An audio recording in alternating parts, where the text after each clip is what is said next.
9:30 p.m. on TVJ.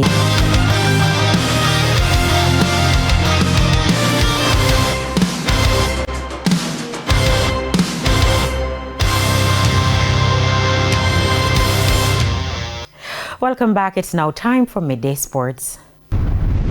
Defending champions Cavalier and Montego Bay United secured their semi-final spots in the Jamaica Premier League after completing quarter-final leg victories over Portmore United and Tivoli Gardens respectively at Sabina Park on Monday night. Cavalier clipped Portmore United 1-0 in the first game of the doubleheader at the venue. The reigning champions left it late with Dwayne Atkinson scoring in extra time after the teams could not be separated at the end of regulation time. Cavalier advanced 2-1 on aggregate and will now face Arnett Gardens in the semi-finals. Emilio Rousseau had missed a 23rd minute penalty for Portmore. The teams had ended 1-1 in their first leg quarter-final match. Meanwhile, in the late kick-off game, Montego Bay United and Tivoli Gardens ended 1-1 in their second leg match. Brian Brown gave Mobay United the lead in the 85th minute before Malik Hawkins found the equalizer in time added for Tivoli. The result meant Mobay United advanced 3-2 on aggregate and will next face Mount Pleasant FA in the semi-finals. Mobay had won the first leg quarter-final match 2-1. The semi-finals will start on Thursday with the first leg matches at the Montego Bay Sports Complex. Fellow Jamaicans, wicketkeeper batter Rashada Williams and all-rounder Chanel Henry have been replaced by the uncapped duo of a 20-year-old all-rounder Rihanna Lee Grimmond and 19-year-old seamer Jazara Claxton in the squad that finished third at the World Cup qualifiers in Pakistan. Veteran all-rounder Deandra Doughton has also been left out. 33-year-old Doughton sustained an injury playing at the Women's Premier League in March and did not feature for the Windies women as they failed to reach the upcoming World Cup at last month's qualifying tournament. Hayley Matthews will lead the 15-member squad for the 3 T20s and 3 one-day internationals starting on May 21 at Canterbury.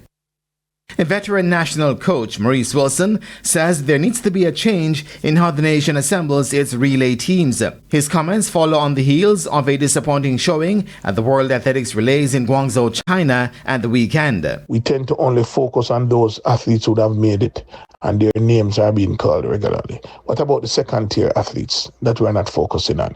We need to get them because they are the ones who are sometimes hungry to run our relays. And so the proposal would have been made to the J3s for us to have a dedicated squad of athletes, right? And maybe only the top 3 at the charge should be able to come into that squad. If the squad is being trained, housed in camps at different times of the year, and they run selected meets. Paralympic Games multi-gold medalist Alphonso Cunningham says Jamaicans can soon look forward to seeing more disabled persons at the National Stadium. This after it was recently announced by Sports Minister Olivia Grange that the disabled community will be taken into account when renovations on the National Stadium begins in August. Man, I feel wonderful. I feel wonderful because many years now I've been going to the stadium and I've had to struggle to get back and forth around, and I'm glad this is in talk now with the minister and so forth and with the Council for the Person with Disability to have the stadium really wheelchair accessible, disabled accessible from right around to front to back. You should see us now more at the stadium now that is wheelchair accessible and disabled friendly. And that is it for your midday sports roundup, and I am Jermaine Brown. And that's the Midday News package. I'm Kerry-Ann Simpson. Join us at 7 for Primetime News. On behalf of the news, sports and production teams, good afternoon.